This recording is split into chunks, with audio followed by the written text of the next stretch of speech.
Islands. This is Guardian Radio, your station for up-to-the-minute news, intelligent, interactive, and engaging conversation. 96.9 FM.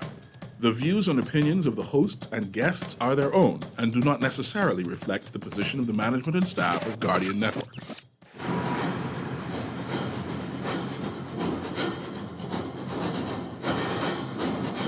The Revolution with Juan McCartney is sponsored by J.S. Johnson, Burger King, Commonwealth Bank, Boost Academy, and Wendy's.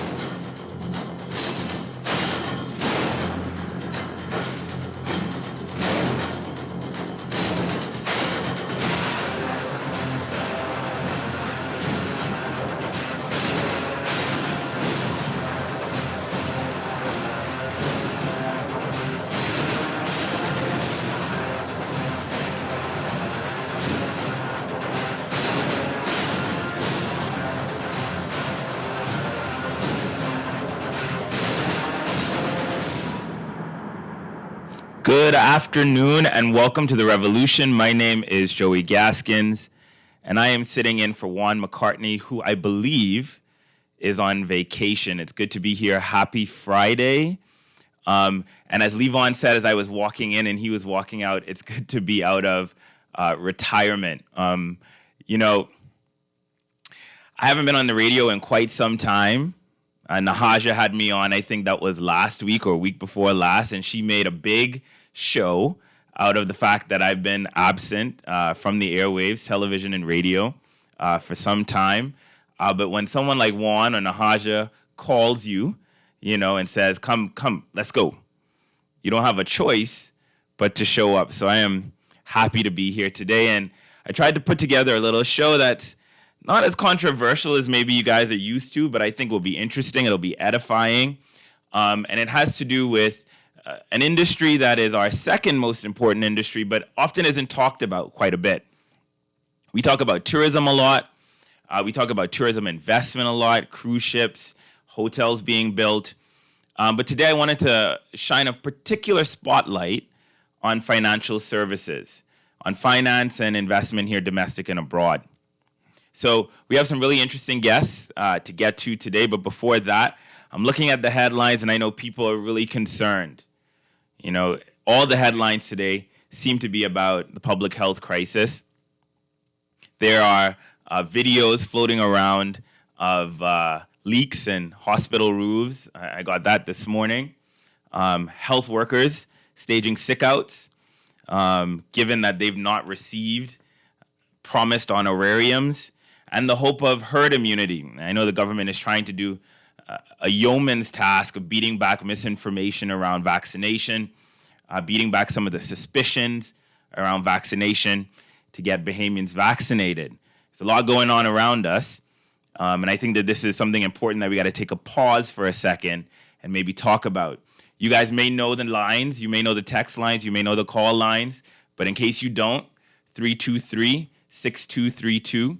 325-4316, 325-4259. Those are our call lines. And you can feel free to text us at 422-GR96 or 422-4796. And I want to hear about, before we get started with our guests, how you guys are feeling about the current health crisis, how you guys are feeling about what's going on the ground. I think it's really interesting because I just left New York. I was there up until yesterday. And New York is open, man. New York the clubs are open until, telling on myself, the clubs are open until 5:30, 4:30 in the morning. Restaurants are open. People are wearing masks. I was actually quite surprised. I was in a food store on Tuesday. I want to say 99% of people in that food store had their masks on. And this is in a city, in a place where people are highly vaccinated. You have 70% of the population, 65% of the population, 70% of the population vaccinated. And folks are still wearing masks. They're still trying to be careful. They are still sanitizing when they walk into stores. So it was quite interesting. And I felt, even though it's a big city, it's diverse, I felt pretty safe. Here at home, we seem to be going through a third wave. Right? And people are talking about, illness, family members being sick, and yet we're still having the debate around vaccination. Should we get vaccinated? As the government brings in more vaccines, provides more resources for us to, as they said today, hopefully get to herd immunity by Christmas. So, I'm just juxtaposing the two experiences. You'd think you'd feel less safe in a city as crowded as New York City. But I gotta admit, coming home, I was worried. Coming home, given the infection rate of 20%, 25% in our communities, I felt more worried about being here in Nassau than I did in New York City. So we've got a ways to go. We've got a lot of work to do. And I'm just wondering, how are folks feeling about this? What are we hearing about vaccinations in our community? Are you vaccinated and concerned that folks around you aren't getting vaccinated? Are you absolutely refusing to get vaccinated? Let me know why.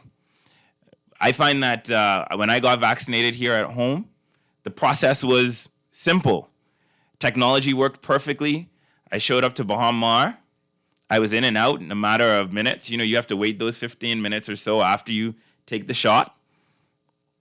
You have to hang out just to make sure nothing adverse happens to you. You don't have an adverse reaction. But it was pretty simple. And what was really interesting was, so I printed out my you get a vaccination certificate of sorts in your email that you can download to your phone after you're done here at home. And I printed that out. I actually came here to the Nassau Guardians building.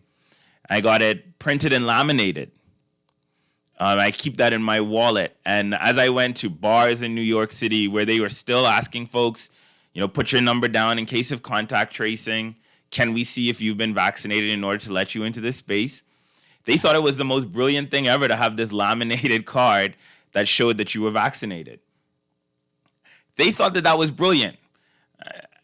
I was surprised because I thought that would be the norm there. But they were really excited by the fact that I had this proof in my wallet. And so I think we are trying to do a really good job here at home.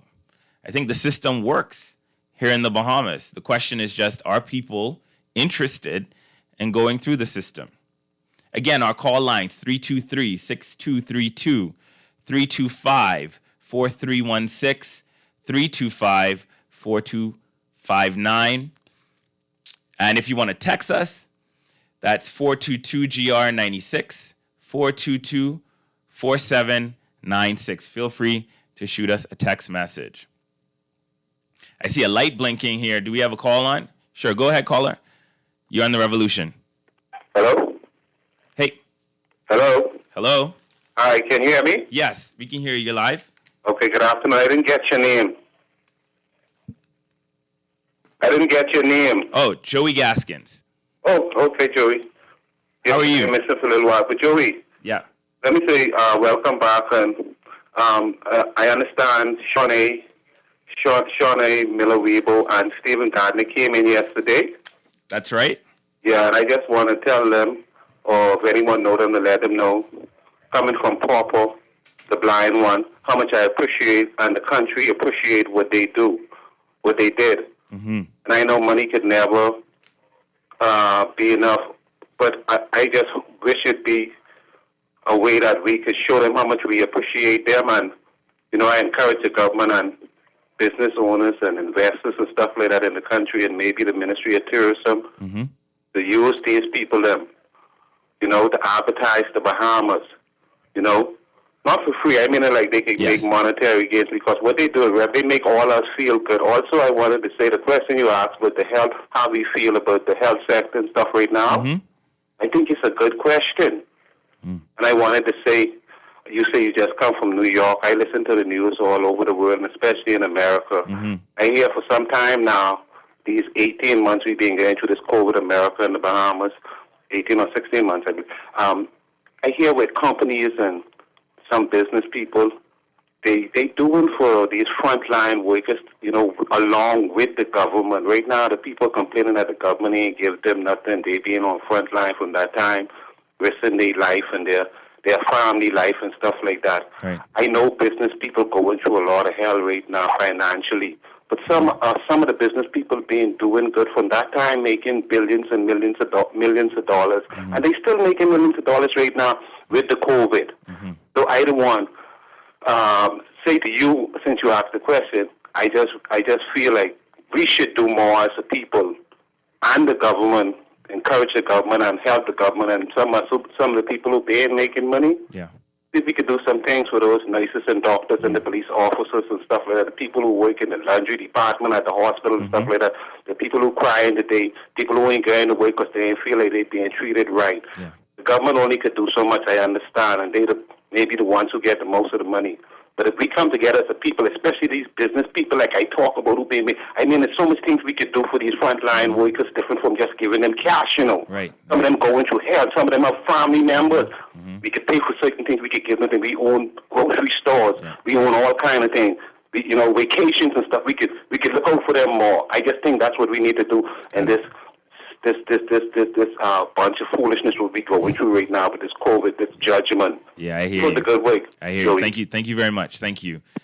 So two things. One, yes, absolute, overwhelming congratulations to Shawnee and to Stevie. I actually, when I flew in yesterday, I flew into the middle of the celebration that they were having at the airport. It was packed. There was Junkanoo. It really made me feel happy. I've known Stevie for a while, and it was great to see him run the way that they both ran. No question about the win this time around. And I do think that as a country, we can do a bit better, not just supporting our athletes, but also leveraging their amazing performance on the global stage to benefit all Bahamians. And yes, so the other question is, what can we be doing? And you're right, are there ways for us to be supporting frontline workers who are not just doctors, by the way? I mean, let's think about it. People who work in food stores, for example, right, who are stocking shelves, are subject to greater exposure, right? But they're keeping food on the shelves for us, right?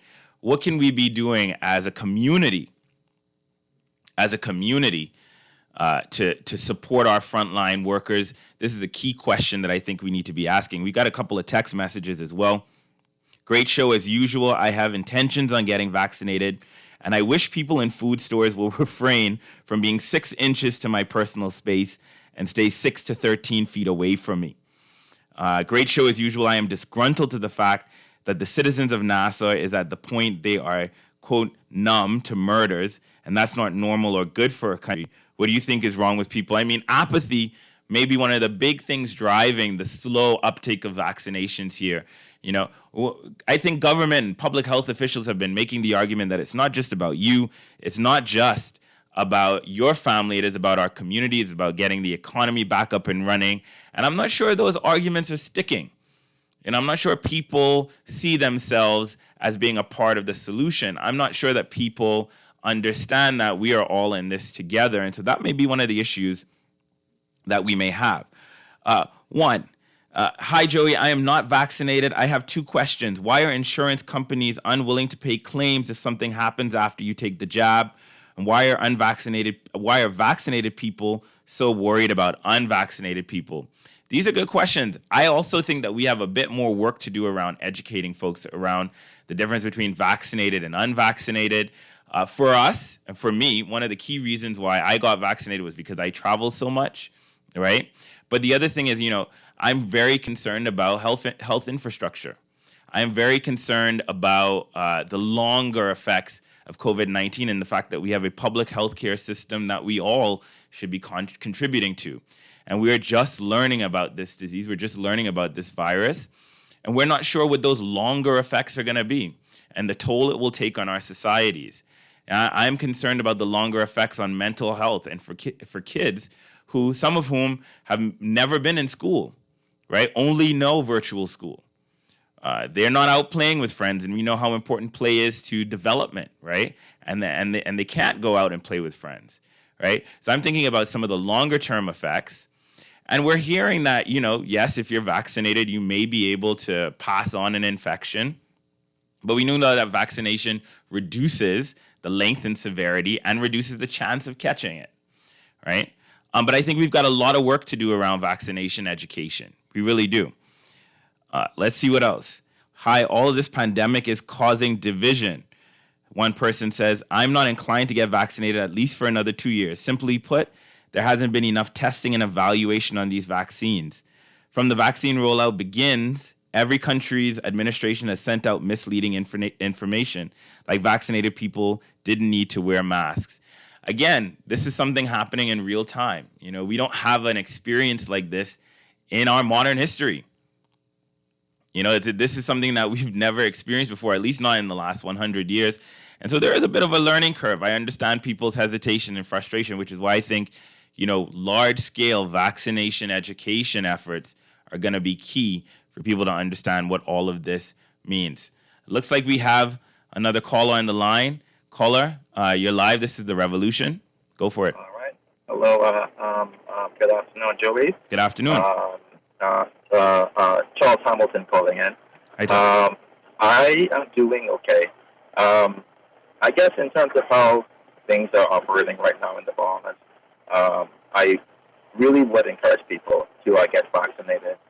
I understand the COVID fatigue that people are hearing, and I understand the trust deficit that people may have. But I reflect on seeing some of the issues that are also happening in the global north. Mm-hmm. Some of my close friends in Canada who are younger people can't get vaccinated. Some persons who I know that live in parts of Europe that are younger persons can't get vaccinated. Mm-hmm. We're seeing persons fighting to be able to get vaccines. I think it was in Bangladesh or in Nepal, where just the vaccine supplies are so low and the death rates are so high, and people are trying to break down the gates to try and get these vaccines. At the end of the day, now that we have a bit more choice, we see that AstraZeneca is here, we see the Pfizer has come in, and we see that Johnson & Johnson should be in soon. I really want people to reflect that the vaccine is not meant to be a cure. The vaccine is meant to be a tool in our toolkit to be able to ensure that our health system does not collapse. I lost a family member recently, and the reality is that when I looked at the obituary section yesterday, they had to do an overflow into the main section of the Guardian because so many people are passing away, not just only because of COVID, but because they're unable to be able to access the healthcare system because it's overrun. People who need to be able to get elective surgeries, people who need to be able to get their screenings that they need to be able to get at the hospital, people who need to be able to follow up with medical issues that just can't access it because the hospital is overwhelmed. If you don't want to do it for yourself, think about your family members, think about the community members, and just think about the fact that having access to things like this is a privilege that many countries around the world do not. Yeah. And I really hope that Bemis will take advantage of this opportunity and, talk it over. Talk it over with your friends, talk it over with your family, and just know that it's going to take a little bit more time for us to get through this, but I think if we can just work together, try to, cut through a lot of the chatter and just work together, I think that we'll be able to do something more. So thank you for dwelling on this conversation today. Welcome back, and stay safe, everyone. Thanks. Thank you for that. Like I said, this is just the first segment. We're going to pivot to something a little different, but I thought it was important given the headlines today to talk about this. My concern, if you know me and if you followed me, you know that I'm a policy guy, I'm a government guy, I'm a politics guy. For me, the question around healthcare infrastructure is key. And I think, while there's a lot of focus on COVID-19 specific, like the caller pointed out, if our hospital beds are full of COVID-19 patients, right? What about the person who gets into a serious accident tonight? What about folks who need consistent hospital care because they have some kind of chronic illness? And so, we talk about it, and of course, it's top of mind for us, the conversation around COVID-19. But we forget that when we talk about bed capacity, We mean bed capacity. We mean healthcare infrastructure capacity, not just for COVID-19. There's not a room, on the side of the hospital or a building on the side of the hospital just for these folks that are running out of space. We are talking about space for all of us. Life happens, right?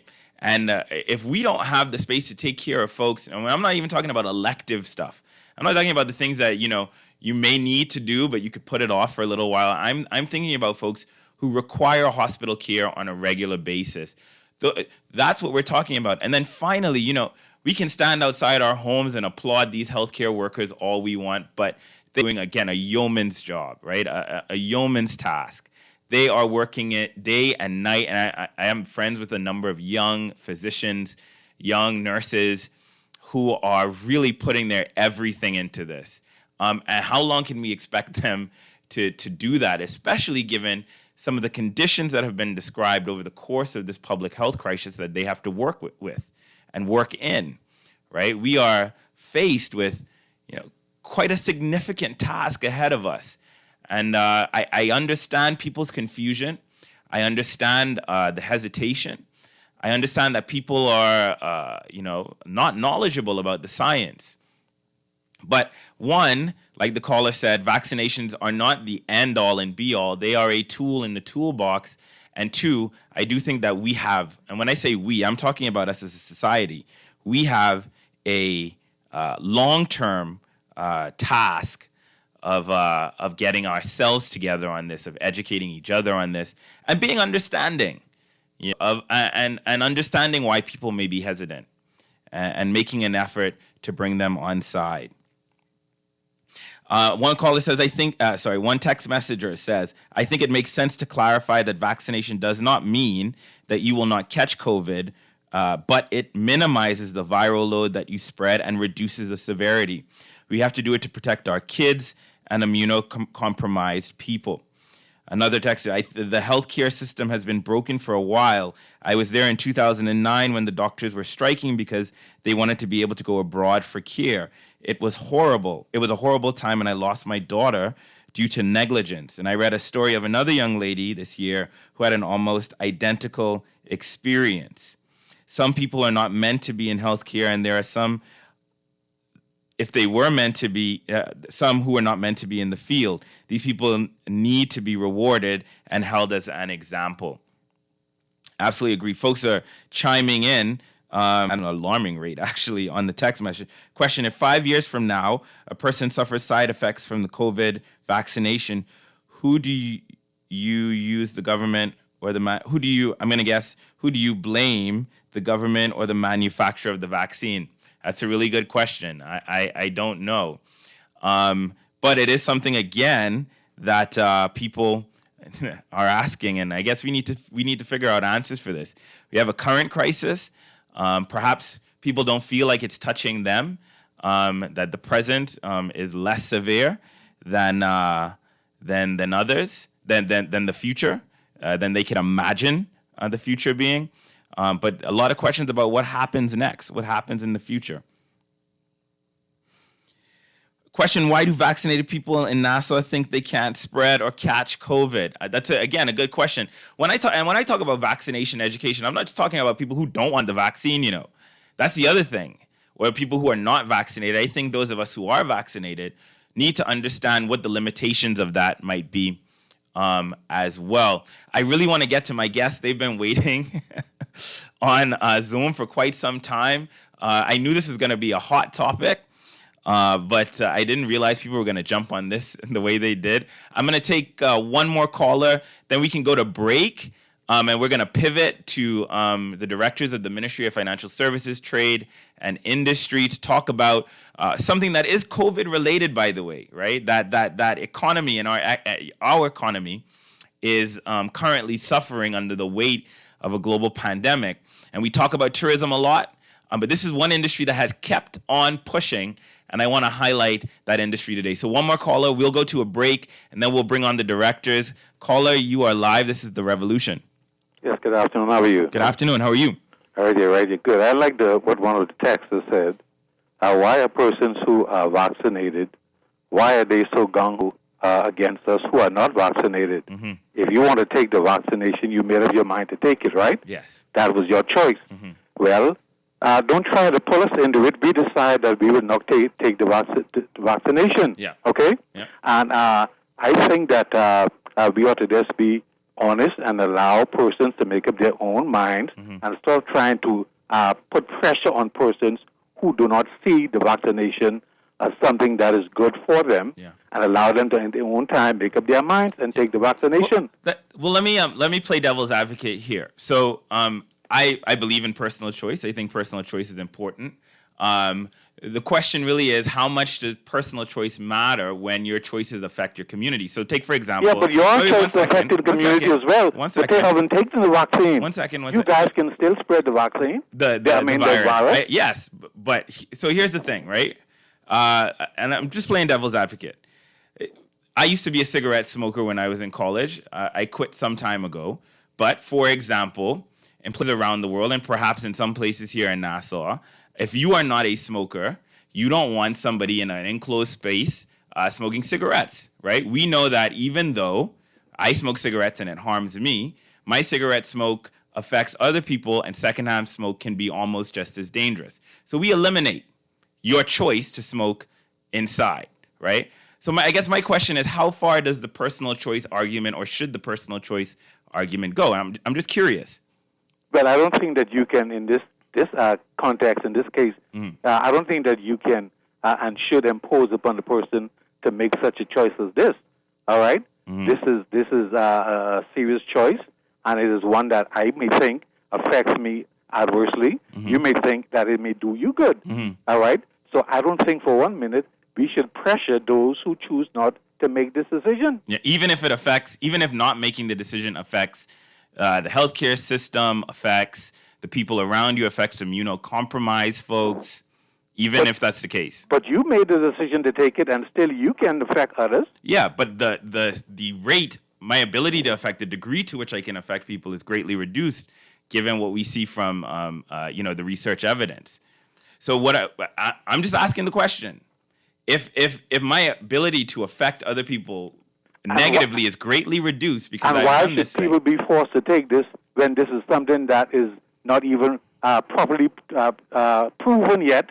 I talk to people all the time. Some persons who have taken this vaccination said that how they've been affected adversely, and then come on, man, you can't just push this on people. Okay, I hear you, caller. Okay, thank you very much. All right, guys, we're going to go to a break. When we come back, I've got the team from the Ministry of Financial Services, Trade and Industry on the line with me.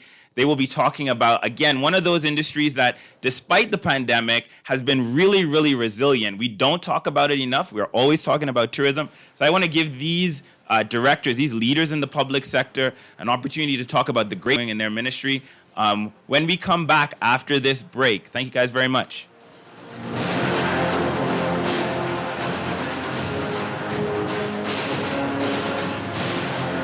Summer is heating up, and Burger King Nassau is bringing the flavor. Introducing our all-new take on a classic chicken sandwich, the Barbecue Swiss Crispy King. Our new sandwich is full of smoky and tangy flavor and features our crispy chicken patty with tangy chipotle sauce, onion rings, bacon, Swiss cheese, lettuce, and tomato, plus a smoky barbecue sauce on a soft potato bun. The new Barbecue Swiss Crispy King chicken sandwich with fries and a Pepsi is a summer treat you will love to eat, but only available for a limited time and only at Burger King Nassau, where taste is king.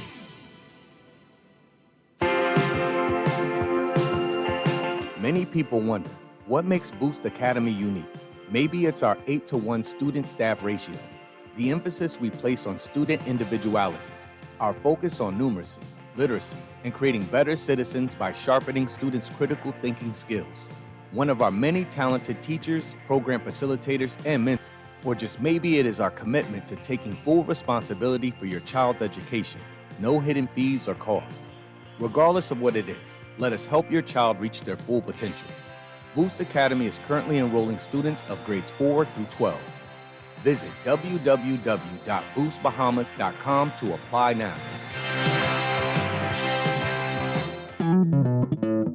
Throughout our lifetime, we must all make decisions. No matter how we choose, the right one just needs to be made. Like having J.S. Johnson Insurance Agents and Brokers as your insurance partner. We've been serving the Bahamas for over 100 years. Whether you need home, motor, marine, or commercial insurance, make the right decision. Call 397-2100 or visit jsjohnson.com. JS Johnson Insurance. Peace of mind.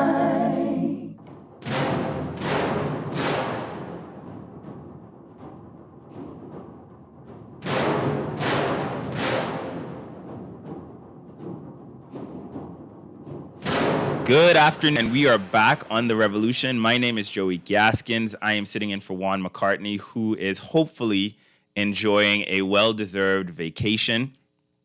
We're pivoting the conversation a bit. We had a hot conversation in the first segment about the question of vaccinations, around the healthcare infrastructure here in the Bahamas, and how people are feeling where we are at in this fight.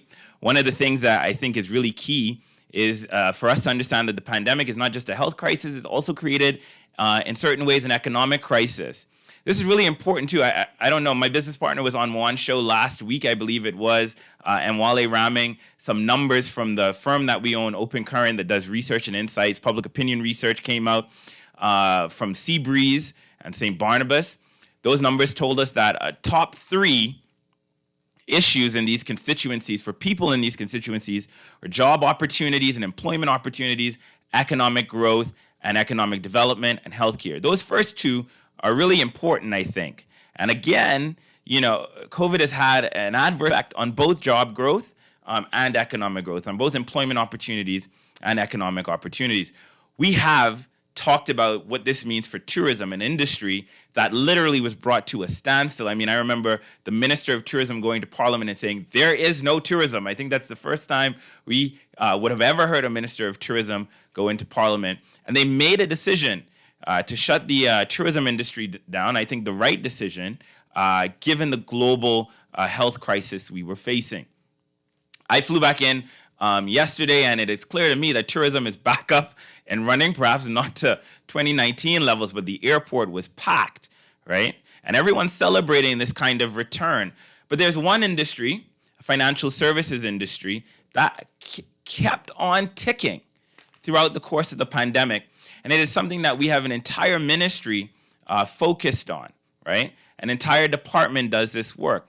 And there's a lot of good stuff happening in that ministry. I wanted to take a moment to talk about in financial services. What is happening with trade, international trade, as economies open up? What is happening with alternative resolution dispute? Something that we've been talking about for a decade or 2 decades in the Bahamas and getting up and running, making the Bahamas an international center for this kind of work. And so I've asked my good friends from the Ministry of Financial Services, Trade and Industry to come on with me and to talk a little bit about what's going on in that ministry. We have the Director of Financial Services, Ms. Deborah Watson. We have the Director of Trade and Industry, Ms. Raquel Pinder. And we have a special consultant in the ministry focused on alternative dispute resolution, Ms. Theomonique Nottage. Good afternoon, ladies. How are y'all doing? Good afternoon, Joey. I'm great. How are you? I'm good, thank you. Director Pinder, you on as well? Yes, good afternoon. How are you? Good. So one of the things that I've realized working in financial services is that this is an industry, and even the public sector work is led quite a bit by, I want to first, each of you to introduce yourselves, starting with Director Watson. Talk a little bit about your background and how you came to be where you are right now. Director Watson, kick us off. Yes, good afternoon, Mr. Gaskin and the Revolution. Good afternoon, Bahamas. My name is Debbie Watson. It's a pleasure to be here and represent the Ministry of Financial Services. I am a 30-year financial services professional, having worked in the industry prior to university. And in 1998, on behalf of shareholders, started a bank and group of companies that I managed successfully for 20 plus years. Wow. It's a pleasure to state that at this stage, I've now worked in both private and public industries, and I'm happy here today to provide some insights on behalf of our permanent secretary, Ms. Janice Miller, and of course, our lead in the ministry, Minister, the Honorable Ellsworth Johnson. Good afternoon. Great. Thank you, Director Watson. Director Pinder, give us a little introduction. Tell us about yourself. My name is Raquel Pinder. I've a career public servant, having worked mainly in the Ministry of Agriculture and Marine Resources, as the chief economist dealing with policy and planning matters, and a short stint in the Ministry of Finance, also dealing with international trade. Great. So, thanks, Director Pinder. And Ms. Nottage? Thank you, Joey. So my name is Dominique Nottage. I am a counsel and attorney at law. I've only been with the ministry just under a year now. I think next week will be my 1-year anniversary of the ministry. But before that, I was in private practice, working in the litigation practice group of a Tier 1 commercial law firm. And before that, I was at the AG's office. I've always been interested in alternative dispute resolution, and I have a specialized Master's of Law degree in the area. And I've just been working, trying to get what we up and running. And as you said, it's been going on for the past 2 decades. Yeah. And I think we've made a lot of progress in the last year, and I'm looking forward to discussing that a little bit more when the time comes. Right. So thank you again for having me.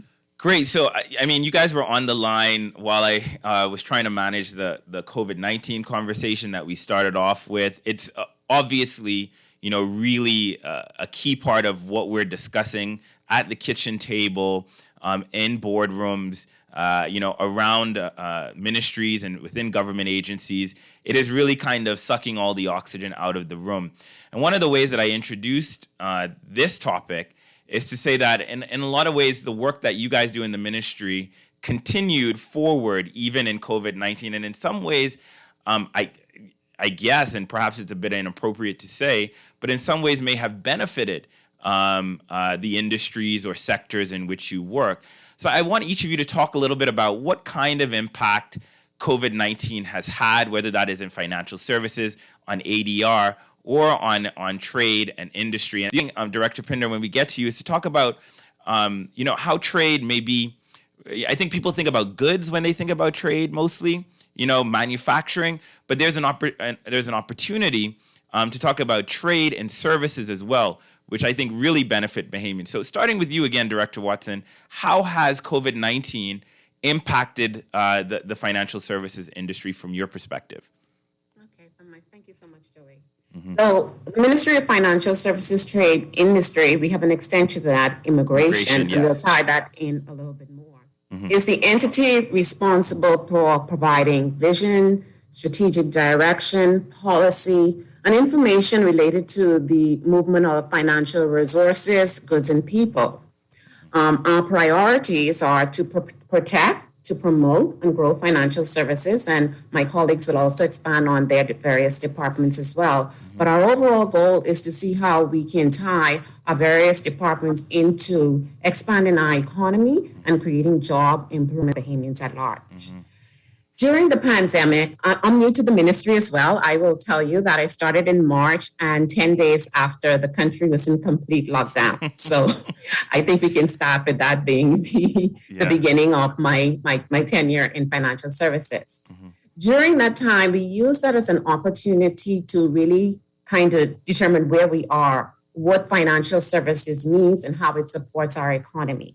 As you know, we are the second industry in the Bahamas.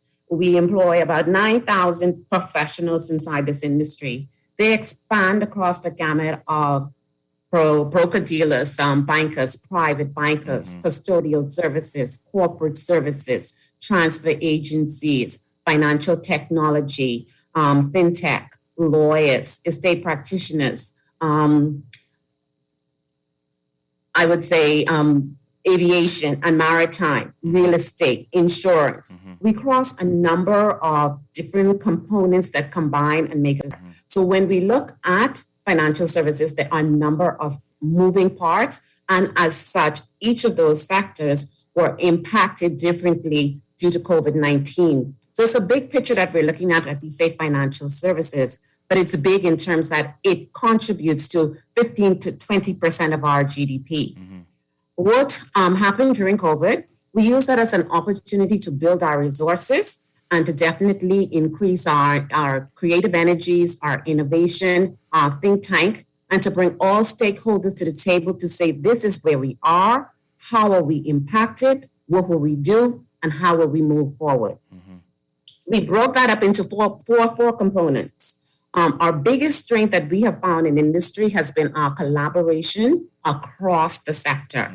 This involves bringing participants in the sector together, our regulators, which includes, we do extensive work across the ministerial and agencies. So this would include entities like the Attorney General, working directly with Senator Carl Bethel, QC, working with Senator Kwesi Thompson in the Ministry of Finance, working directly with the Financial Secretary, Mr. Marlon Johnson, working directly with Mr. Stephen Coakley, our policy and tax lead person in the entity, in creating and working through the various items that are essential for financial services. We have a number of what we call our greatest strength, really, is our collaborative efforts with industry participants. For example, Bahamas Financial Services, led by CEO Tanya McCartney, they're responsible for the promotion and marketing of the Bahamas as an international financial center. They do an enormous job of ensuring that the Bahamas is ever present and that people view the services that the Bahamas office offers as a place where they can work, live, and play. We have our regulatory bodies, again, our industry during the wait period of COVID, and look to determine what was needed, what aspects were hampering financial services, and what we can do to pivot forward. One of the things that we did is determine that the ease of doing business might have been an impairment for us, and the industry took that, and we were able to create tremendous achievements in achieving our legislative agenda, which is a compendium of bills including amendments to the Companies Act, Foundations Act, International Business Company Act, Property, the Execution and Deed Acts, and the Rules Against Perpetuities. These items were used to ensure that the ease of doing business are done at a legislative and regulatory level. We also brought together other entities that are really, really important in expanding the economy and job opportunities. We work strategically with the Chamber of Commerce, and Ms. Pinder will share more about that. We work exceptionally well with Securities Commission, and they have been instrumental to the forefront in introducing legislation like the DARE Act 2020 that will result in how we manage and a new job opportunity too for Bahamians in financial technology and fintech, in how that area, and we'll expand some more about that, Joe. I'm sure you will have questions on that. Of course. But it's important to know that there are job opportunities, and our job is to educate and promote and highlight these areas of improvements and expansion to the public at large, and ensuring that our second industry is highlighted. We remain cutting edge as an international financial center, but above all, as a regional leader. I'll take a little break for there and give somebody else an opportunity. That was a detailed explanation, and one, I think a lot of people, the Ministry of Financial Services, Trade, Industry, and Immigration seems like a lot, but I think your introduction helps people to understand how those things are all integrated. The movement of financial resources, goods, services, and for the benefit of the Bahamas, I think, is key. One of the things. And can I also say, Joey, that it's not only those entities. So we're talking about working as well with all regulators. That includes the Central Bank of the Bahamas, Securities Commission, Compliance Commission, Insurance Commission. So just to put it in perspective, that there are many components, many sectors that make up the industry. Absolutely. We work with Inland Revenue Service. With Inland Revenue Service, we work with University of the Bahamas. We work with the Bahamas Development Bank on a local level. So there are many components, many players that perform our overall stakeholder participation in the industry. And the ministry acts as kind of a bridge, right, between those various agencies, those external partners and stakeholders. And I think that's, again, really, I think people generally think of financial services as banks, right? I think from here, you get a good sense that it has a lot to do, the tentacles of the sector, the industry, stretches out across the economy and is really important. Absolutely. And really important. I want to get Director Pinder to jump in here because I think one of the things that we experienced during COVID-19 is the breakdown in some instances of value chains, of trade routes. We are in this moment experiencing, and some people would say, inflation in the cost of things because it's more difficult to get goods to places in the current atmosphere and the current public health climate. So, Director Pinder, talk a little bit about how COVID-19 is impacting trade and industry from your perspective as a director, and also what you've been up to during this time to help create opportunity for Bahamian businesses and individuals within trade and industry. Thank you. I think that your introduction that the COVID-19 pandemic is disruptive to persons involved in trading goods because of the breakage in value chains for goods that have to be transported via sea or air, but has presented an enormous opportunity for trade and services, which means that those are the products, the services that can be transported without people moving. So business services and also services related to goods trade. But let me just briefly go over some of the things that we did as a result of the pandemic and in response to the disruption that was caused through low work weeks or people losing jobs. We partnered with the Ministry of Finance and the Ministry of Agriculture to put on a webinar on the incentives that were available to people who are in their own businesses, whether at a micro industrial level or fully industrial. And there's quite a lot of interest in people who are interested in from food processing to baking bread to making jewelry, who wanted to get into those businesses or who also expanded those businesses during the pandemic. We also registered new businesses under the Industries Encouragement Act, which we were responsible for. One of those businesses was Blue Terra that makes the biodegradable straws. And we said, moving forward, we would like to see many more businesses that are interested in making that connection between the blue and the green economy and industrialization to become registered under the Industries Encouragement Act. On the trade side, like I said, an opportunity. And the Bahamas is particularly well placed because in terms of the world, we have one of the highest levels of internet connectedness. And this has been the way that a lot of services are being delivered in this COVID environment. It is through the internet.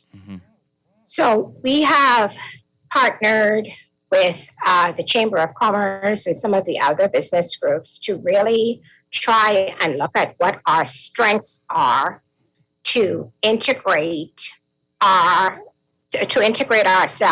into the services value chains of the world. So whether that is providing professional services through the internet, business services, storing personal data. Of course, we have seen that a lot of the banking services are now taking place over the internet.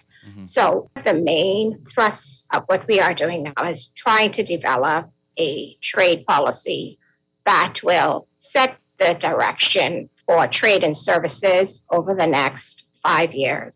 And I think this pivots into what Ms. Nottage is going to talk about, because arbitration and setting up the Bahamas as a commercial arbitration center is really expanding our offering with respect to trade and services. Mm-hmm. But before we go to Ms. Nottage, I just want to. So you said that one of the reasons why the Bahamas is really well positioned for for leveraging trade and services in this moment where services across borders, or people are really looking for services across borders. They can't fly in here. They may not want to travel. They may be looking for cheaper or more convenient services elsewhere than in their home country. Are you saying that if Bahamians have internet, that there is an opportunity for them to engage in a global economy through the trade and services? Is that what you're suggesting?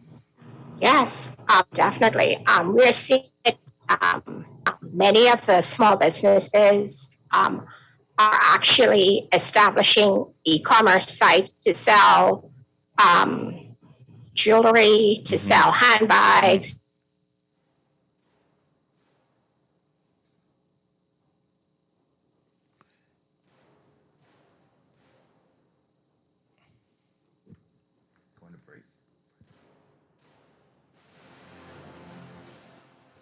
Yep.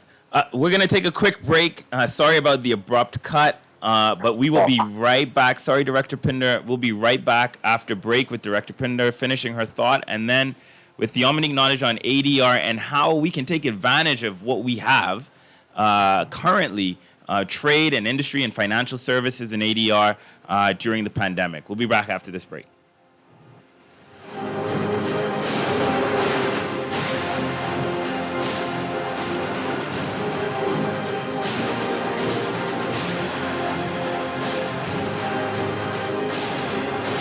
This is Guardian Radio, 96.9 FM, Nassau, Bahamas.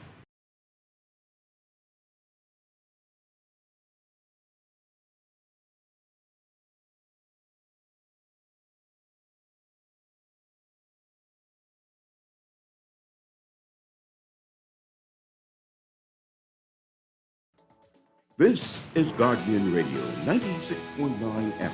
Fresh news, smart talk. All day.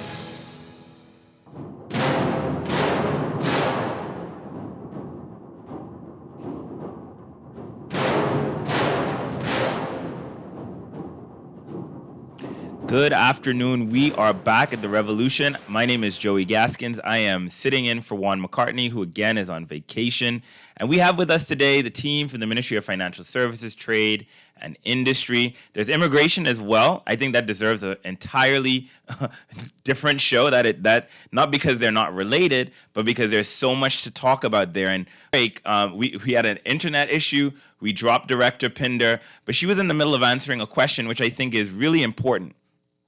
And that is, Director Pinder said in her introduction about the work that they're doing at the ministry that one of the reasons why the Bahamas can take advantage of trade during the COVID-19 moment, during this pandemic, is because we've got huge internet penetration here in the Bahamas. That a lot of us have internet either through mobile or in our homes. And I was trying to get an understanding of what that could mean for Bahamians on the ground. So Director Pinder, I just want to invite you to go back to that thought and finish that for us. What does that mean for Bahamians? Okay, thank you. Mm-hmm.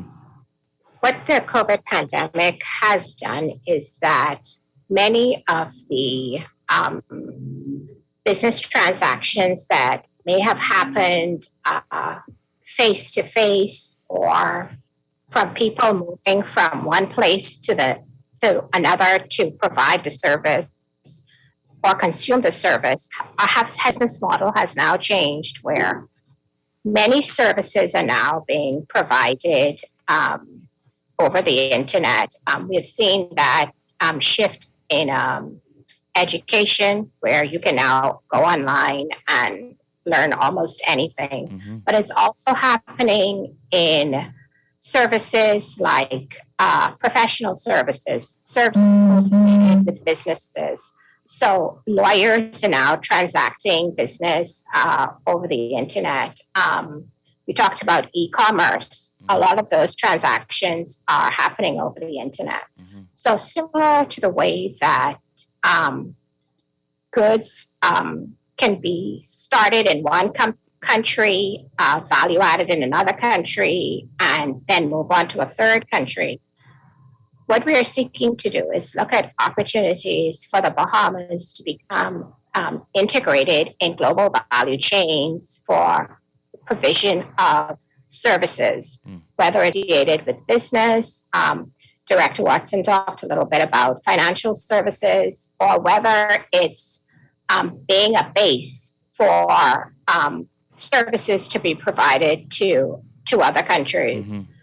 And like I indicated, and another opportunity is this whole growing market of cultural services. Orange economy. Huge growth, yes. Mm-hmm. Interest in cultural services, whether it be music, literature, art. So there's a lot of opportunity for small micro enterprises to become involved in services, but there are also opportunities for us to carve out a niche for ourselves in providing some of these services globally. That's great. And we are really, one of the main focuses of our work is really to look at developing a policy document and strategy on where the opportunities are globally for us to become providers of services, given our internet penetration, the capabilities of our workforce. Mm-hmm. Where are those opportunities for us? Because one of the jobs of a policy unit, one of the jobs of the government is really to provide the platform for the next generation. Mm-hmm. Where is the world headed? And we see that it's definitely services. There's potential in the sea. And really our job is to really bring all of these different areas together and to develop a comprehensive strategy in consultation with stakeholders as to where we see ourselves in the next 5 to 10 years. And I want to get back to that because I think that is really key. And we know that the next 5 to 10 years is going to be affected by the moment that we're currently in. That provision of services across borders, though, is really important. I want to pivot to Theomonique Nottage, because ADR is one of those services, right? And correct me if I'm wrong, ADR is one of those things that we can, alternative dispute resolution, it's one of those things that we can take advantage of even now through the provision of services cross-border via the internet. So Theomonique, this is something that I also feel like people have been hearing about, like I said, for 20 years. We should be doing 3 years or so. There's a really intense effort. There's a very loud conversation, and then nobody knows what happens next. Tell me a little bit about what you've been doing to bring ADR to the forefront and to really develop something that's been talked about for quite some time. Thanks, Joy. So first of all, just for the listeners out there who are not familiar with ADR, alternative dispute resolution is just a method or a procedure to resolve disputes outside of the court system, so outside of litigation. Mm-hmm. It usually includes negotiation, mediation, arbitration, and construction adjudication. So as you rightly pointed out, the ministry, the government, they have been working towards establishing the Bahamas as an international arbitration center for the last 2 decades. And it's not to say that nothing has been done. The government has done things. We have the Arbitration Act of 2009, which updated centuries-old legislation. It's closely modeled to the 1996 English Arbitration Act and the Ontario Model Law. And then we also have the incorporation of the New York Convention by virtue of the foreign arbitral. Those pieces of legislation have been small steps towards establishing, the Bahamas as an international center for arbitration. But obviously, there's more that needs to be done. So what I have been doing for the last year is revising the legislative framework that supports alternative dispute resolution in the Bahamas. Mm-hmm. So first of all, we're going to have 2 separate regimes. And it's going to be international arbitration separate from domestic arbitration. Right now, the Arbitration Act 2009 covers both, but what we would want to do is incorporate the Ontario Model Law on international commercial arbitration, which is considered to be the international gold standard. So once the Bahamas becomes UNCTAD model law jurisdiction, we start to become even more attractive to international users of arbitration. And by becoming more attractive, we're complementing our geographic location, our stable judiciary, the respect for the rule of law, and we're also going to be complementing other industries, specifically those in financial services and those associated with trade industry. You would find that in trade, a lot of times when there's a dispute, the dispute is resolved by arbitration ultimately, at least under the international trade system. Right. With financial services, there are things that we're doing to complement financial services even further, which I'm going to get to in a bit.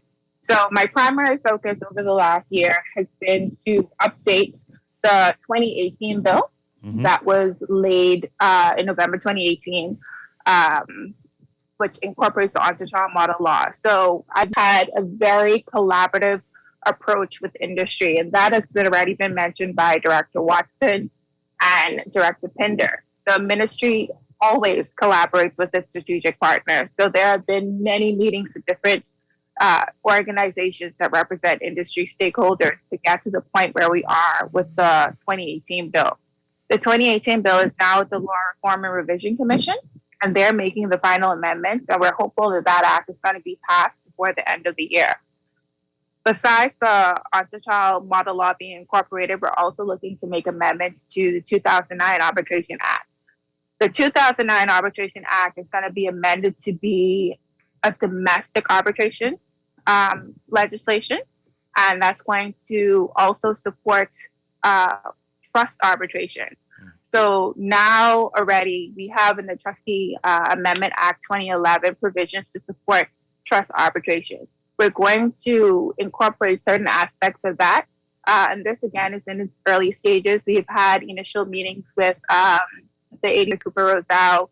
We've had an informational session with the STEP Bahamas team, and we've also met with Queen's Counsel out of the UK, who previously drafted provisions of the Trustee Amendment Act 2011. So we're looking to finalize that over the next few weeks so we can also move to have that act, and this is the 2009 Act, updated to complement the international act that will incorporate the UNCTAD model law. So those two pieces of legislation are going to work together to support arbitration in the Bahamas. And it can be any type of arbitration. It can be commercial arbitration, maritime arbitration, trust arbitration. There are various types of arbitration, but the whole thrust of it is to make sure that the Bahamas is going to be a leader in this space, not only in the region, but also internationally. Got it. Besides arbitration, what we're focusing on, and part of the thrust of why arbitration is at the forefront is because in some popular arbitral seats, such as London, it is estimated to be a 40 to 50 US billion industry. Wow. It doesn't only support, the legal profession, it supports other service industries. So this is what the Bahamas is working towards. Again, it has been going on for 20 years, and we keep trying to emphasize to industry and to the Bahamian public that this is a marathon. It's not a sprint. It's something that's going to take time because we have to build a reputation. But the good thing about this current pandemic is now that we have the opportunity to build the relevant legislation again for business and not conduct remote hearings. They will be able to come to the Bahamas and have an arbitration matter heard. And in coming to the Bahamas, obviously they're going to be using services. Yeah. So listen. Before you go on, Dominique, that's great. I just want to put the call lines out in case people want to ask you guys questions, right? 323-6232, 325-4316, 325-4259, or you can text me at 422-GR96. Dominique, you want to finish that thought? Sure. I just was going to move on from arbitration to discuss the other pieces of legislation that we're working on that fall under alternative dispute resolution. So we're also working on the international mediation bill, which is going to incorporate the Singapore Convention on Mediation.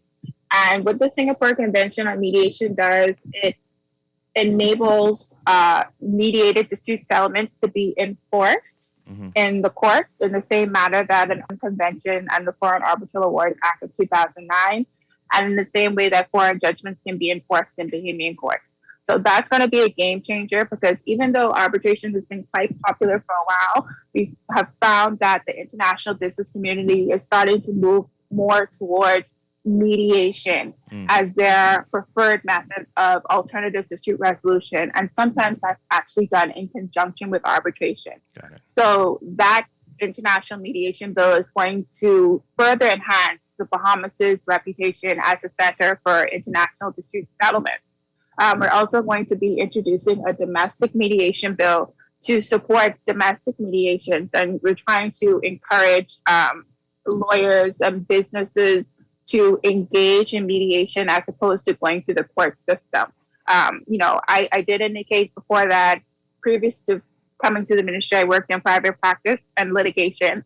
And I can tell you that the court's calendar is completely I was about to overbooked. say, especially on the civil side, right? I feel like it takes things forever to move on the civil side of the courts, yeah? I had a colleague tell me that he had a court date for trial in 2024, and we're in 2021. Yeah. That's not good business. That doesn't help the client very much. So if we can encourage people to move outside of the court system and to work in the arbitration and mediation space to resolve their disputes, we're going to be looking a lot more attractive to the global business community. Right. So besides the international mediation bill, the domestic mediation bill, and we're going to be doing a webinar coming up on that shortly with the ADR committee of the Bahamas Bar Association. The save the date on that should be going out today or next week, but that's coming up. Great. And we're also going to be introducing construction adjudication, which has been, kind of a talk for a while in the construction industry in the Bahamas. There's a draft bill that we have also supplied us by our industry stakeholders, which we're going to be benchmarking and revising against the 2016 Contractors Act just to make sure everything is consistent. And we are really looking forward to getting that off the ground, because that's going to further enhance the construction industry in the Bahamas, and again, make us more attractive to people who want to come in and construct things. And independent of those things, going back to arbitration. A lot going on. It's a lot going on. Go ahead. We're very excited about it. Yes, too. yeah. So we also are going to be looking at certain aspects of investment protection legislation, because in the investment space, a lot of the disputes there are resolved by investment arbitration. This is an area that complements nearly every industry that you can think of.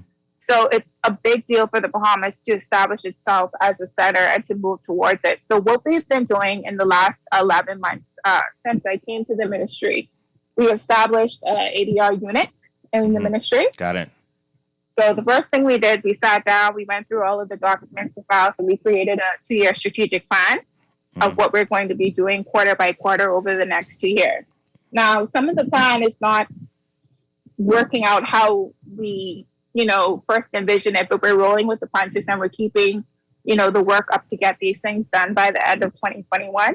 Specifically, the enactment of the 2 pieces of legislation related to arbitration that I previously mentioned.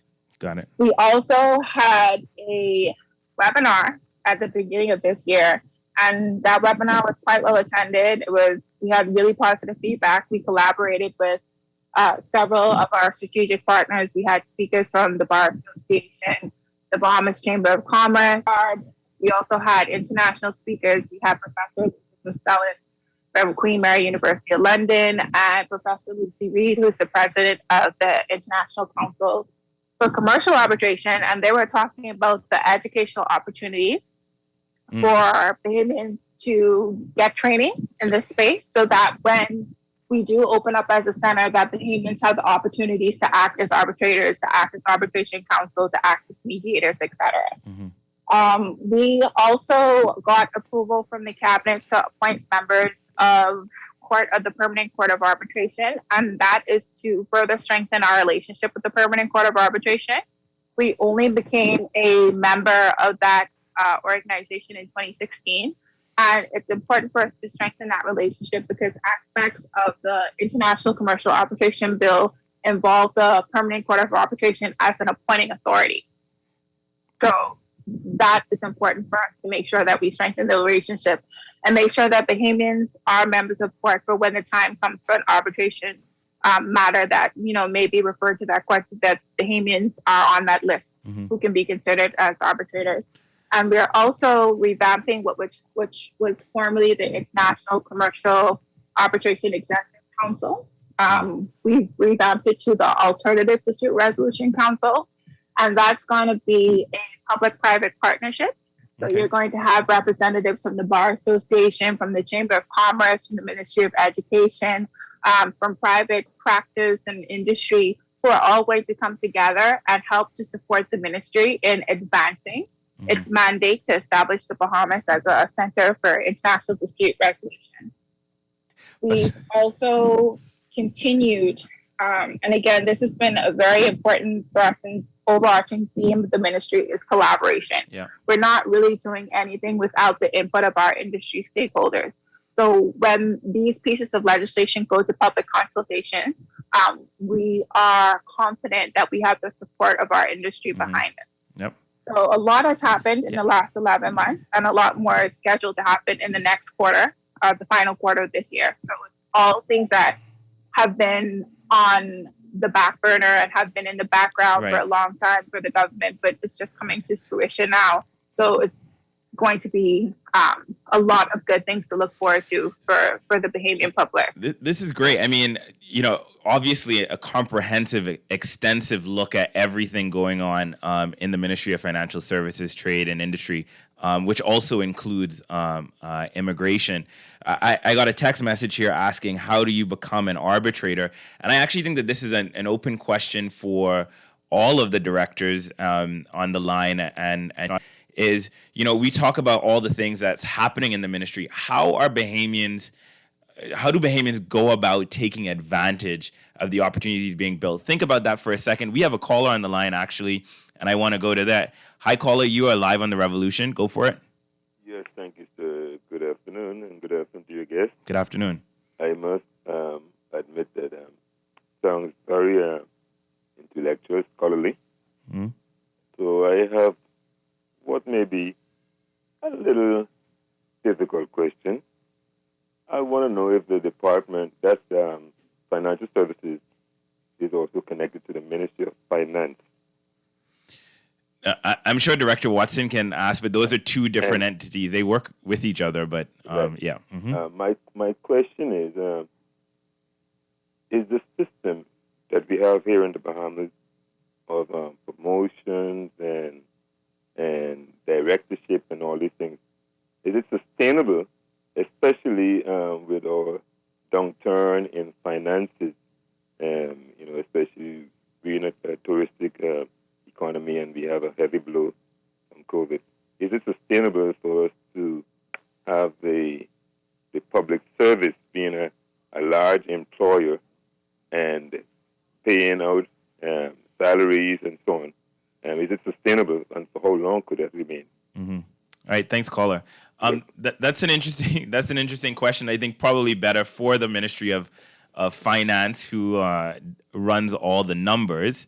But I want to go back to my original question, which was, we've got a director of financial. Joey, sorry for the interruption. Just to clarify and expand on that, you're absolutely correct. Yeah. It would be the Ministry of Finance that actually leads the charge in terms of the employment and the level of employment in the public sector. Mm-hmm. But I just wanted to also add that the Ministry of Financial Services, as with other governmental agencies, we are all, as Ms. Nottage would have indicated, it is a push for the government to collaborate. Mm-hmm. And in collaboration, we will find that government is exercising economies of scales. Mm-hmm. So in terms of doing things in pockets and silos, ministries and agencies are combining and pooling their resources to ensure that we get as much, in a colloquial term, bang for our buck. Mm-hmm. So when we say that collaboration is our strongest strategic strength, it really is. Mm-hmm. One of the things that we know, why the Bahamas, why us? And that is really important. So from a tourism standpoint, yes, we sell the Bahamas in terms of sun, sand, and sea. Yeah. From financial services aspect, Why the Bahamas? Well, the Bahamas is a favorable location where 65 value propositions. We, as Director Pinder indicated, we have great infrastructure. We have easy access to all major financial markets, to Canada, South America. We have 21 we can get to 21 international airports, and we're easily accessible, but above all, we have professionals not only in financial services, but we have highly educated professionals all across the various sectors of our economy. And the lifestyle that people would love to enjoy, say in Europe or elsewhere, well, it's 65 miles off the coast of Florida and you can get it here. But what I wanted to also add really the point that we're driving when he says sustainability and how we can afford it. This collaboration ensures that when ministries and agencies speak, they're speaking with a collective voice. We've done in the COVID, we used that as an opportunity to sit down, to hunker down, to use innovation, technology, and digitalization to come to the same virtual table. Yeah. In so doing, we were able, I can speak for financial services, and it's the same for my other colleagues on the call. For example, our key strategic partner in marketing and promotion is BFSB. Yeah. Along with BFSB, it's AIB, that's the Association of International Banks and Trust Company, led by Bruno Roberts and Mr. Ivan Hooper. That entity, again, is responsible for putting together the collective voice of stakeholders. And what we were able to do with those entities, with STEP, led by state practitioners, led by Theo Burrows and Anita Bain, or with our broker association, led by Mr. Andrew Rowe, what we were able to do is across the entire spectrum, have everyone sit to that virtual table saying, these are the things that are important. These are the things that we need to be working on. In 2016, a strategic study was done on the Bahamas as an international financial center led by BFSB and conducted by E&Y. And it created a roadmap going into the future. Of course, 2020 took place and COVID changed the game. The sails out of everybody's wind, right? Yeah. So what we did strategically with our regulators, with BFSB and the Ministry of Financial Services, the Attorney General's Office, our central bank leader, Mr. John Roll, Securities Commission, Compliance Commission, and Insurance Commission, along with CEOs and business owners, we created something called the 2021 International Financial Service Virtual Policy Action Summit. The communication strategy will be rolled out, but we were able to determine what were the key drivers and the key concerns for financial services. We were able to benchmark where the Bahamas is and where we stand up against our competition. And pleasantly surprised, we know our game. We knew it was important before. Adjustments had to be made through benchmarking and various other initiatives, but it's the structure is still the same. Yes. The Bahamas is an entity that people want to work, live, and play, and we provide the regulation. We provide the best location. We have sunshine and sea and a whole lot more. We have trained professionals. We have regulations. We have a political climate. We really have a firm foundation to take our second industry to the next level, but to expand it and create job opportunities for Bahamians. Another way we did that, Joey, was that we conducted something called, and out of the DARE Act from Securities Commission, and I'm going to invite our audience today. This is a huge opportunity in financial technology and expanding those persons interested in that particular aspect of business. The DARE Act, the Digital Assets and Registered Exchange 2020 Act, is a piece of legislation designed for the regularization of digital tokens and assets. The Securities Commission, I invite you to their website to look at the FinTech, Christina Roll, the CEO, and Mr. Christian Adley, Chief Policy Maker there. You will find a lot of information on financial technologies available for it and how we can expand our economy and the product that the Bahamas offers. Our ministry conducted a virtual symposium. We've done a number of them, as Ms. Nottage and Ms.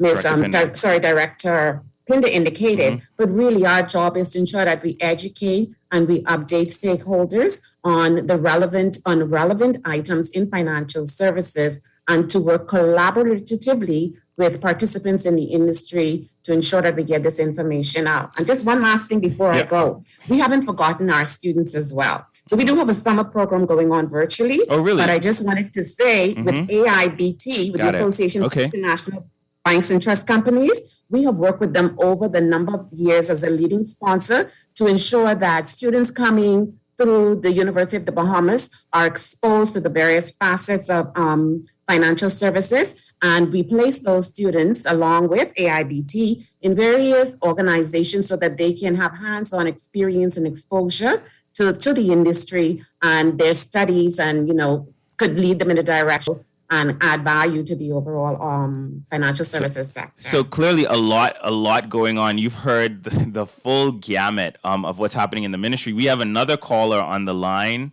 Let's go to the line. Head caller, you're live. This is Revolution. Go for it. Good afternoon. Can I get on the Revolution? It is the Revolution. You're on. Okay. You're on radio. I'm on. Go ahead. Mm-hmm. Okay. Okay. I was listening to the lady, the guest. Thank you very much for your guest. My name is Robert Farquharson from the National Tribal Council. Very interesting show concerning ADR. I heard about. I'm quite aware and up to date on the legislative framework for ADR that has been established in the Bahamas. This is a very sound one. I heard some amendments are coming relative to the domestic side. I want to find out from the other any considerations for the industrial relations side of ADR, the alternative dispute resolution for industrial relations. We have a court system that is overwhelmed. We have a tribunal system that's overwhelmed. And we want to put in place a system between when a trade dispute leaves to conciliation before it gets to court, if it can be resolved by ADR. And I want to find out if any consideration has been given to that aspect of ADR. Theomonique, you want to take that? I think this is a really good question, actually. How broad is this effort going to be? Go for it. Sure. Thanks, Joey, and thanks, Mr. Farquharson, for that question. For the most part, we've considered that the Arbitration Act is going to be able to support all of the industries, and that's the 2009 Act in relation to domestic arbitration. But if you are asking for specific legislation to support industrial relations, and I would be happy to discuss it with you further next week. I can get your contact information and we can have a meeting because, again, at the ministry, we are about collaboration and we're open to having those kinds of conversations with our industry stakeholders. That's great. And I'm sure the listeners are getting the point here. I mean, if you guys say collaboration one more time and people don't get that this ministry has been really focused, its team has been really focused on reaching out to key stakeholders, involving the people who know about these things in industry. That is, I think that, and quite interestingly, if you look at some of the reports that have come out, particularly like the WTO accession report from the Bahamas Chamber of Commerce, one of the key things that they say in there is that industry leaders find it really difficult to understand policy changes when they happen because of the lack of collaboration. It seems like this ministry has taken that on. We have another caller on the line. I want to go to them. Caller, you are live. This is The Revolution. Go for it. Hello, caller? Yes, sir. Good evening to all. Good evening. How are you? I'm all right. I am in the construction industry, right? And, I'm a student of Queen's College. So whatever you're saying, I can comprehend. For me to remember everything you say and paraphrase you, be a bit, it takes a lot. It takes a bit more, right? But my question to you, right? If you were to grow the economy exponentially, my question is who benefits? I mean, whether it's through the whichever industry, the financial industry, and trade of any type, who benefits? Is it and what is in it for the workers? Yeah. Especially ununionized workers in this country. See, the people, the middle class, the bourgeois, I would say, these are the people that control the legislations and all around the world. Yeah. But the workers, you see, the proletariats, they're left holding the bag. You create jobs, but you create slave jobs for them. Yeah. You see, so this is the problem I have in this country. See, all the politicians, everybody in the media, everybody comes with all the people in finance, all the professionals, they come on talk shows and they speak to things that benefits them, but never about things that benefit the proletariat. And there's never debate in this country. I've never heard a debate in this country on socialism versus capitalism. What kind of world we live in? What kind of Bahamas we live in? There's never debate on economics, pros and the cons. I mean, a debate where the balance on two sides, where there's a representation on both sides. So I'm going back into my sociology, political services. Political sciences. There are questions about the proletariat and the bourgeoisie. I think this goes back to my original question, actually, which was, what should Bahamians be doing right now to take advantage of all the opportunities people, the directors, and are talking about? We're going to take a quick break. We're going to be right back, but that's the question. How can Bahamians take advantage of what's happening in financial services, what's happening in ADR, and what's happening in trade and industry? We'll get to that right after this break. Stick around.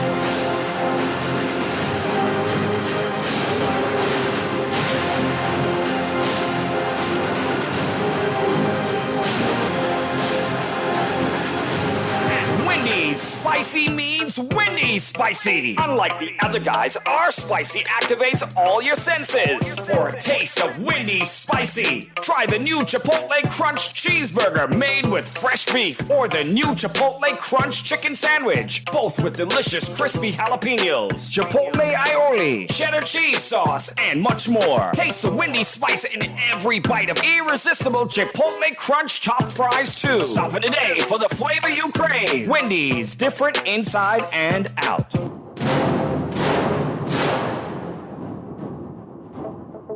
Tired of banks forcing you to use technology to bank the way they want you to? Your convenience is important. So no matter what your banking needs, Commonwealth Bank's friendly staff are always available in branch for that personal one-on-one service. But when you choose technology, our online and mobile banking app offers you state-of-the-art functionality. The choice is yours. Commonwealth Bank. Bank the way you want. Loss of family members is very isolating, and people who have experienced loss appreciate when others have shared their grief. If you can't be there in person, go to the Nassau Guardian's website online at thenassauguardian.com and visit our obituary link. The Nassau Guardian's interactive obituary link allows you to read the funeral announcement, express condolences, or place photos on the online guest book for 1 full year. Losing a loved one is painful, but that pain isn't the worst thing to happen. Friends, loved ones, colleagues, and neighbors who ignore the loss compound the pain. Should the bereaved family wish to place the obituary and photos, just contact the Guardian's funeral industry partners or the Nassau Guardian. Remember, there isn't one magic right thing to say to someone experiencing loss that will make the loss less painful or easier to bear. The Nassau Guardian's obituary link, available online at thenassauguardian.com.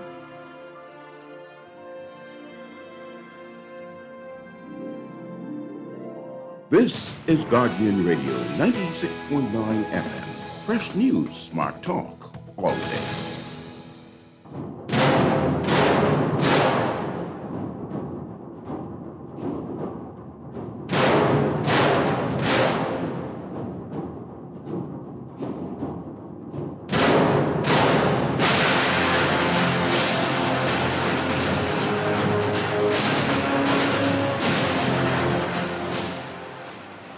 Good afternoon. We are back on The Revolution. This is Joey Gaskin sitting in for Juan McCartney with the team from the Ministry of Financial Services, Trade and Industry, which also includes immigration.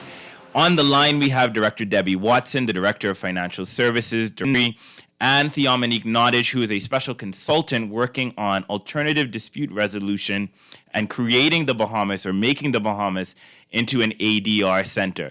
So I kind of took the last caller's questions and flipped it, turned it around, did a Missy Elliott on it, and wanted to ask the question. We're talking about all the things that you are doing. Theomonique had, just a massive amount of work happening in ADR, massive amount of work happening in trade and industry, similarly at financial services, all rooted, anchored in collaborating with its external governments, external and internal stakeholders, which I think is really exciting and perhaps a new approach to doing this kind of work. But what does this mean for Bahamians? We can talk about new legislation. We can talk about, new economic partnership agreements and opportunities around services across borders. How can Bahamians take advantage of these developments? And that's an open question. So anyone that wants to chime in here, go for it. But let's talk a little bit about what this all means for Bahamians and how they can take advantage of it. Joey, if I can start. Go ahead, Director. Let's talk from the industry and manufacturing perspective. The concessions or the opportunities for manufacturers go from manufacturers who are what we would describe as micro enterprises through to those who want to manufacture at a factory level. So one of the feedback that we did get when we did not understand what the concessions were or how they were available. So for very small manufacturers, for that startup company that only has one person manufacturing, those manufacturing concessions are available under Cottage and Light Industries, which is managed by the Ministry of Finance. If you are a manufacturer that wants to establish a factory premises, no matter where you are in the country, if it's an agricultural product, it is the Ministry of Agriculture. If it's a non-agricultural product, it comes under the Industries Encouragement Act. And we have our entire application process, which is available through our portal, which is on the Ministry of Financial Services, Trade and Industries website.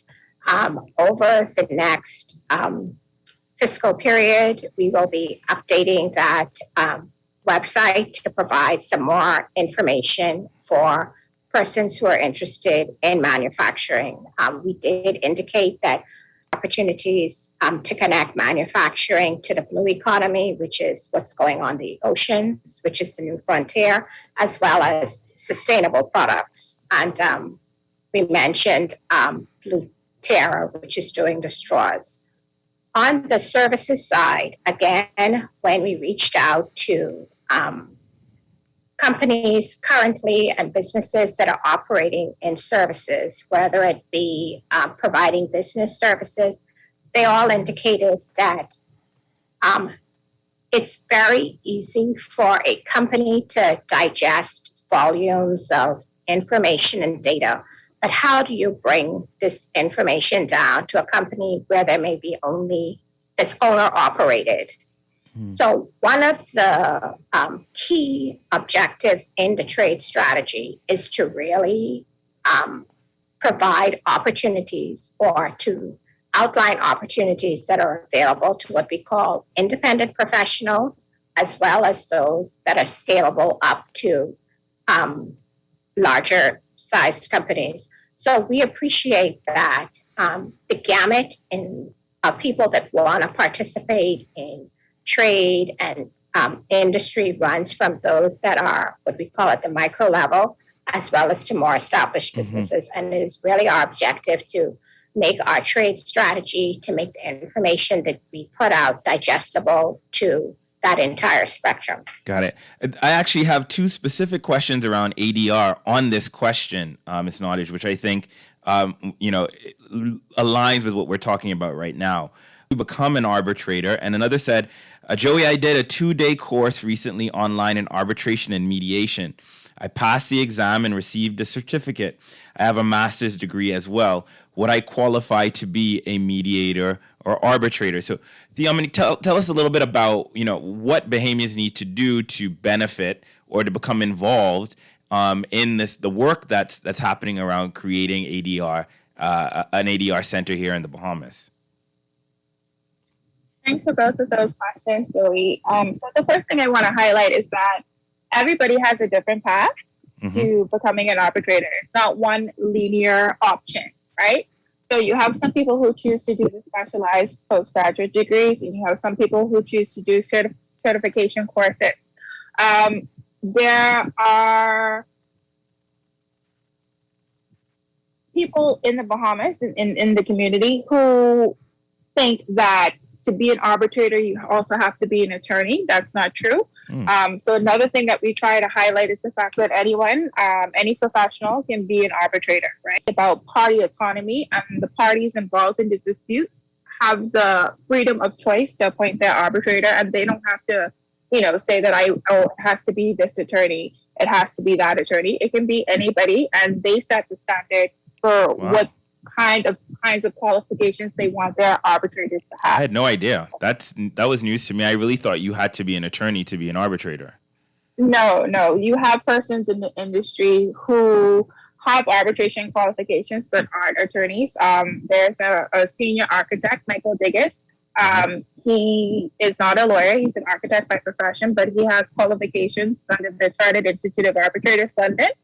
And he was the immediate pastor of the Clark Bahamas branch, and he has sat as arbitrator and has acted in arbitration. Wow! So it's not limited to attorneys. It's literally any professional can act as an arbitrator. I would encourage others who are interested in becoming an arbitrator to seek out qualifications to make themselves more attractive to become arbitrators. So in the Bahamas, you have the Chartered Institute of Arbitrators Bahamas branch, and they offer courses in arbitration. So recently I think it was March or April of this year, I'm not quite sure, but earlier this year they had Introduction to Mediation and Introduction to Arbitration. So when you take these courses, you qualify at different levels of membership under the Chartered Institute of Arbitrators. So for instance, you have people who have associate level membership. Then you have people who are known as members of the Chartered Institute of Arbitrators. I'm a member of the Chartered Institute of Arbitrators. Masters of Law program from Queen Mary University of London qualified me for that level of membership. I'm sitting a course later this year to become a fellow. And the Chartered Institute also has courses where you can become a fellow. And they had, I think, 10 new fellows earlier this year. So I think they have 16 Bahamian fellows, which is the highest per capita amount of fellows in this region. Wow. So you can contact the CARB Bahamas branch to find out when they're going to be offering courses again, to become a bit more educated in what the procedure of arbitration entails. So they do offer courses. And then you also have the option to do a postgraduate program in it, which is obviously the more expensive option. Right. But those are the two main options you can use. And sometimes people kind of also just fall into arbitration. You would hear sometimes a lot of the senior practitioners say that they just got into arbitration later in their career, and, it just became a thing for them to do. Yeah. So, it's just not an arbitrator and any business professional, accountants, architects, construction professionals, financial services professionals, anybody can be appointed as an arbitrator. Very cool. I did not know that. We have about 2 minutes left before we close out the show. We have given the Bahamian population a lot of information about what is happening in the ministry, right? What you guys are doing to lead the way, to help develop these economic opportunities for Bahamians, things for them to take advantage of that exist already, and things coming down the pipeline. I just want to do a round, starting with Director Watson, and just ask you, how can people get in contact with you or learn more about these things if they've heard something today on the show that piqued their interest? Director Watson, how do you want people to get in contact with you at the ministry or with the ministry if they want more information? Absolutely. Thank you, Mr. Gaskin. You can reach us at the Ministry of Financial Services, Trade, Industry, and Immigration at the following: www.mofstii.bs.gov. And in conclusion, I just wanted to say, I'll use the words of our minister. He says, and I quote, that the Bahamas is able to punch above our weight class and participate in financial services in both technical aspects and certainly with the professionals that we have. So to put everything in context, we'd just like to say congratulations to our Olympians for making us proud. For most of us, we've won the Bahamas. But for financial services, we want to thank our collaborative stakeholders. Thank you for putting us in the golden and winner circle. And as an industry, we work very, very hard to ensure that that our jurisdiction remains first in class. Thank you. Director Pinder? Yes, I just like to ditto what Director Watson said. All of our calls this week have started out talking about how well the Bahamas did at the Olympics, so we were really proud of that. But we have two websites, email addresses. On Industry Matters, our email is renewalsmfsi@bahamas.gov.bs. And on Trade Matters, our email is trade@bahamas.gov.bs. And like I said, we will be updating our website over the next coming months. And we definitely look forward to input from stakeholders when we put out the trade policy for consultation in January. Right. And again, thank you for this opportunity. No, thank you, Director. And Theo, how can people get in contact with you? People can get in contact with me via email. So the email contact for the ADR unit is adr-unit@bahamas.gov.bs.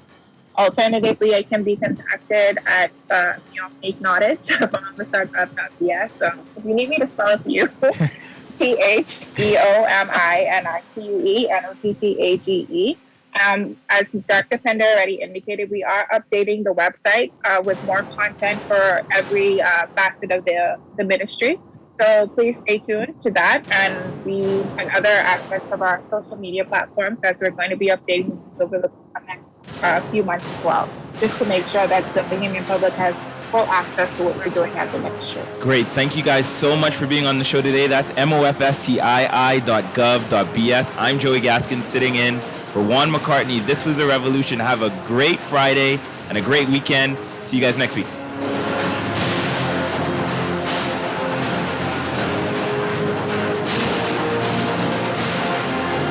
The Revolution with Juan McCartney is sponsored by J.S. Johnson, Burger King, Commonwealth Bank, Boost Academy, and Wendy's.